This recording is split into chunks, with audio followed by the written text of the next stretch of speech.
Hi, I need help. Hello? I need help. Okay, where are you located? 553 Sheldon Avenue Southeast. Please hurry now.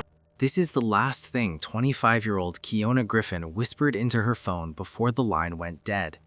It was March 13th, 2019, just after 10:30 in the morning, and somewhere inside the house at 553 Sheldon Avenue Southeast in Grand Rapids, Michigan, a killer was hunting her.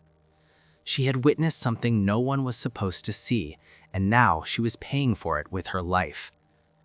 But here's the thing that makes this case even more devastating. Police did respond to Kiona's 911 call, but after knocking and finding no clear signs of immediate danger, they left the scene. So what happened in those critical minutes? What secret did Kiona discover that sealed her fate? And where is the man responsible, who to this day remains one of America's most wanted fugitives? Let me take you back to March 8, 1994, when Kiona Griffin was born into a tight-knit family in Grand Rapids, Michigan. Her relatives described her as vibrant and bubbly, someone who lit up every room she entered. She was fiercely loyal to her family, particularly close to her brother Sanford Cummings II, her parents Anna and Johnny Griffin, and especially her grandmother Jacqueline Baber Bay and her aunt Charletta. By early 2019, Kiona had moved into her grandmother's home on Sheldon Avenue, where her 47-year-old aunt Charletta also lived. Charletta was the complete opposite of Kiona in temperament. Where Kiona was outgoing and expressive, Charletta was quiet, reserved, introspective. The family had long accepted this about her. She kept to herself, had a sweet and gentle nature, and everyone loved her for exactly who she was. But there was a fourth person living in that house, and he made Kiona deeply uncomfortable. His name was Jay, or at least that's what he told everyone. He was Charletta's boyfriend, and from the moment Kiona met him, something felt off. He had no job, no phone, and even no social media presence whatsoever. The entire family knew almost nothing about him, only what Charletta chose to share, which wasn't much. According to Charletta, they had met at a public library where she felt an instant connection. To everyone else, Jay seemed perfectly suited to her quiet, private lifestyle. He was just as reserved and reclusive as she was. The most the family knew was his first name and that he had served some jail time for unpaid child support. But because Charletta had never had a boyfriend before, the family was genuinely happy for her. Even though Jay and Charletta mostly stayed up in her bedroom and kept to themselves, he seemed harmless enough. The family believed that, like Charletta, he was just a quiet, pure-hearted person who preferred solitude. But Kiona wasn't convinced. While everyone else saw Jay's quietness as mere introversion, Kiona sensed something darker. She knew her aunt well enough to recognize that Jay's silence wasn't the same as Charletta's gentle reserve. There was an edge to him, a darkness that made her skin crawl, and she couldn't articulate exactly what bothered her constantly. So instead of voicing her concerns, Kiona made plans to move out. She figured she'd rather leave quietly than create family drama over what might just be her own paranoia. But she would never get the chance to move out, because on March 13th, 2019, everything changed. Jacqueline Baber Bay left the house around 8 o'clock that morning and reported that both Charletta and Kiona were alive and well when she left. Nothing about the morning seemed unusual or dangerous. But while 64-year-old Jacqueline was away, Kiona saw something that would ensure she'd never see another sunrise. She witnessed Jay murder her aunt Charletta in cold blood. The details of exactly what Kiona saw remain unclear because she never got the chance to testify. But what we do know is that Charletta was shot once in the back of the head while lying in her bed. She had been leisurely watching something on her iPad, propped up on a pillow beside her, with earbuds in her ears, never hearing death coming. When police would later discover her body, the iPad was still playing, the earbuds still in place. After witnessing this horrifying scene, Kiona ran. She hid somewhere in that house, her heart pounding, knowing that Jay was still there, still armed, and now hunting for her. At 10:25 in the morning, she made a desperate call to 911. Are you at a... 553 Sheldon Avenue Southeast. Please hurry now. Okay. The call was barely audible because Kiona was whispering, terrified that Jay would hear her. The dispatcher struggled to make out her words, but the fear in her voice was unmistakable. She managed to confirm her address and convey that someone was trying to kill her, that her aunt was already dead. Then the call disconnected.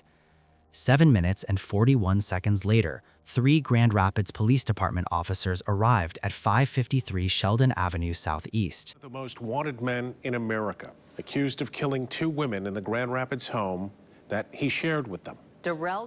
What happened next would become one of the most controversial aspects of this entire case. The officer's body camera footage shows them arriving at the quiet residential home. One officer knocked on the front door 3 times with his fist, then once more with the door knocker. After receiving no response, he tried the doorknob and confirmed it was locked.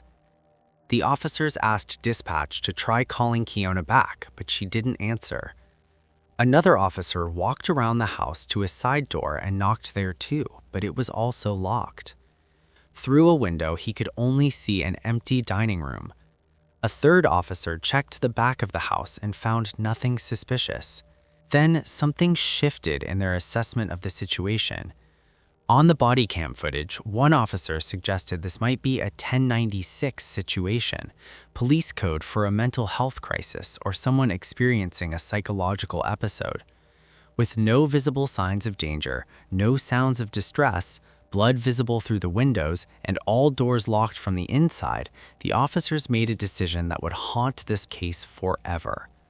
3 minutes and 42 seconds after arriving, they left.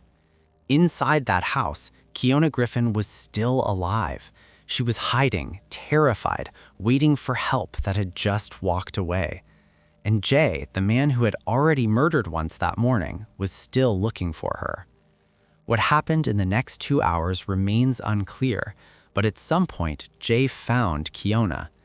At 12:43 in the afternoon, Sanford Cummings II called 911 from his sister's house. My sister not moving. Please, hurry up. 553 Sheldon Avenue Southeast, correct? Sanford had stopped by the house on his way to work, just as he regularly did. What he found upstairs would scar him forever. His sister Kiona was lying naked in her bedroom, covered in blood, not breathing, not moving. He begged the dispatcher to send help, his voice breaking with panic and grief.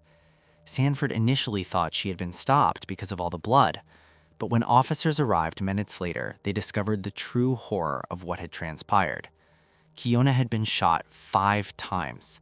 Multiple bullets had struck her body, including her face.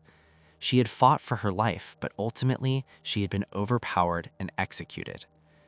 As officers searched the rest of the house, they found Charlotta in her bedroom, exactly as Kiona had tried to report during her 911 call. She was under a blanket, shot in the back of the head, the iPad still playing beside her. And Jay? He was gone. The investigation moved quickly. Hours after the murders in an alley northwest of the house, a detective found a box of ammunition with at least 6 bullets missing. Right next to it was a white nylon bag containing a 9mm high-point pistol. Ma'am, I need to know what's going on there. Tell me what's going on. Not a man with her brother. I don't know. She's naked. I usually stop over here before I go to work to my granny house, and her friend was over here outside. We came in, and I didn't even come upstairs. Her friend did, and she here naked, blood everywhere. Please. Okay. Yeah. Tests would later confirm that this weapon matched the casings found at the murder scene. But who owned the gun? That question led investigators to search Charlotta's bedroom more thoroughly.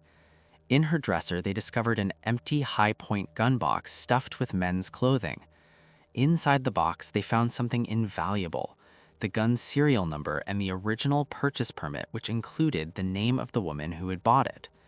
When officers ran that name, 2 critical records emerged. First, the gun had been reported stolen in July 2017 by the woman who purchased it. Second, that same woman had filed harassment complaints the following year against her ex-boyfriend, who had been sending her threatening calls and texts. The ex-boyfriend's name was also Jay. The timeline was damning. The gun disappeared during Jay's relationship with this woman. She reported him for harassment after they broke up, and now that same gun had been used to murder 2 women. Police there shared these photos of Darrell Brown, originally shared by Grand Rapids Police several months ago. He is considered armed and dangerous. The connection was undeniable, but investigators still didn't know who Jay really was, and the answers they needed were hidden somewhere inside the house. When detectives ran Darrell Brown's name through their system, what they found explained everything about why Kiona had felt uneasy around him, and it revealed the horrifying secret she may have discovered that sealed her fate. Darrell Demon Brown had an extensive criminal history in both Ottawa and Kent counties, including felony assault and domestic violence convictions. But one case in particular stood out for its sheer brutality. In 2005, Brown bound his then-girlfriend with electrical cords, kicked her in the face, urinated on her, gagged her, and doused her with lighter fluid while threatening to burn her alive. This happened while her 4 children, including one of Brown's own children, were sleeping upstairs. The woman managed to escape the next morning by getting on her daughter's school bus and begging the driver to leave. The horrific nature of the assault shocked everyone with her response. She loved Brown and believed he needed psychiatric help, not jail time. She dropped the charges. However, prosecutors continued the case without a cooperating witness that couldn't send the felony assault to trial, but Brown accepted a plea deal and pleaded guilty to misdemeanor domestic violence. This was the man who had been living in Charletta's bedroom for 2 years. This was the darkness Kiona had felt but couldn't name. And this was likely the secret she may have discovered, either through research, through conversation, or simply through witnessing the murder itself and understanding who she was really dealing with. There was more. Years before the murders, Reverend Robert Dean of New Life Church of God in Christ had offered Brown shelter when he found him going through dumpsters behind the church. Initially, Brown seemed kind and helpful. But 3 months into his stay, a woman Brown was dating sought the Reverend's counsel about Brown's possessiveness. During their meeting, Brown burst into the pastor's office and tried to attack her because he had forbidden her from talking to other men. Reverend Dean had to physically restrain him and immediately banned him from the church. The pattern was clear and consistent. Darrell Brown was a violent, controlling man who posed an extreme danger to women. And now he had murdered 2 of them and was on the run. Surveillance footage tracked Brown's movements after the murders. 2 hours after the bodies were discovered, he was captured on camera a mile north of the crime scene. At 3:24 in the afternoon, he walked into the Grand Rapids Children's Museum, claiming he knew someone inside and demanding entry. Staff refused to let him wander the building. He left 12 minutes later. 20 minutes after that, another business's security camera captured him in a different area of the city. Investigators later learned that one of Brown's former girlfriends had dropped him off in that neighborhood, but that was the last confirmed sighting. Darrell Brown vanished without a vehicle, without using his real name on any documents, without leaving a digital footprint in any kind. He was initially listed as a person of interest, then charged with receiving and concealing a stolen firearm. A nationwide search was launched with a $500 reward. But months passed with no credible leads. Authorities believed Brown might be using aliases like J.J. Robinson, Michael Richardson, or Marcus Wright. Some suspected he was receiving help from family or associates in states like Ohio, Wisconsin, Arizona, or Georgia. Others theorize he might be getting assistance from someone who doesn't even know his true identity. Meanwhile, the family was drowning in grief and anger. They criticized the police response to Kiona's initial 911 call. Kiona's mother, Anya, demanded answers. "You've got someone calling you saying someone's trying to kill you, you won't knock the door down?" she asked, suggesting the response might have been different in a wealthier neighborhood or if Kiona had been white. Kent County prosecutor Chris Becker defended the officers, stating they followed protocol and had no legal grounds to force entry without exigent circumstances, like visible blood, screams, or signs of immediate danger. The Fourth Amendment protects against warrantless entry, and with all doors locked and no response to knocks, the officers made a judgment call based on their training. but the family's criticism raised uncomfortable questions about emergency response equity, especially given ongoing investigations by the Michigan Office of Civil Rights into the Grand Rapids Police Department regarding excessive force and racial discrimination allegations. The tragedy didn't end with the murders. On July 11, 2020, a fire tore through 553 Sheldon Avenue, killing 65-year-old Jacqueline Baber Bay and her 5-year-old grandson Amarion Cummings from smoke inhalation. The fire was ruled accidental, started by candles that had been lit during a vigil for Kiona and Charlotta the previous night. The house that had already seen so much death claimed 2 more victims, turning it literally to ash. In July 2021, Darrell Brown was added to the U.S. Marshals Service 15 Most Wanted list. The reward for information leading to his arrest is now $25,000. As of January 2026, nearly 7 years after the murders, Darrell Brown remains free. As of January 2026, nearly 7 years after the murders, Darrell Demon Brown remains free. 7 years have passed since Kiona Griffin whispered into her phone that she was going to die. 7 years since police stood outside that house on Sheldon Avenue and walked away. 7 years since a man with a long and documented history of extreme violence vanished without a trace. And the truth is, Darrell Brown didn't disappear by luck. He disappeared because he knew how. Brown had no stable job, no bank accounts in his real name, no consistent phone number, and no social media presence. Long before the murders, he was already living off the grid. He survived by attaching himself to people, especially women, by presenting himself as quiet, misunderstood, and in need of help. He knew how to gain trust quickly, how to blend in, and how to vanish when necessary. Investigators believe Brown has spent years using aliases, sometimes introducing himself under names like J.J. Robinson, Michael Richardson, or Marcus Wright. He memorizes personal details, adopts his personality to whoever he is with, and avoids any environment that would require formal identification. Law enforcement has warned that it's highly likely he has received help from people who had no idea who he really was. This is what makes him especially dangerous. Brown does not appear threatening at first. He doesn't raise immediate alarms. He inserts himself into communities where people are inclined to show compassion: churches, shelters, temporary housing situations, places where background checks are rare and trust is given freely. By the time the truth surfaces, it is often too late. Meanwhile, the question surrounding Kiona Griffin's final hours has never gone away. What would have happened if police had forced entry that morning? Kiona told the dispatcher someone was trying to kill her. She said her aunt was already dead. She confirmed her address. Then the line went silent. Officers arrived in under 8 minutes. They knocked, they waited, they saw nothing, and they left. Legally, officers have argued they followed protocol. There were no screams, no visible blood, no signs of forced entry. Without clear exigent circumstances, they say they had no grounds to break in. But for Kiona's family, that explanation has never been enough. Because inside that house, Kiona was still alive. She was hiding, she was waiting for help, and the man hunting her was still there. The idea that she may have heard the knocking, believed she was about to be saved, and then realized the police were leaving has haunted those who loved her. It's a possibility that can never be confirmed, but one that refuses to disappear.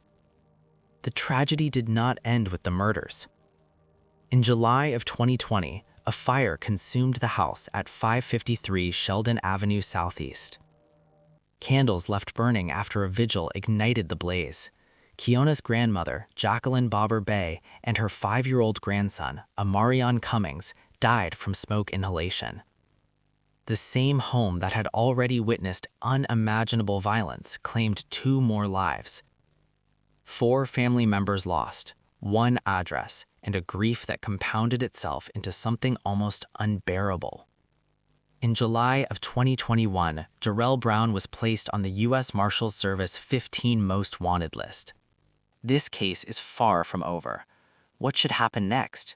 Leave your thoughts below and choose another story on your screen.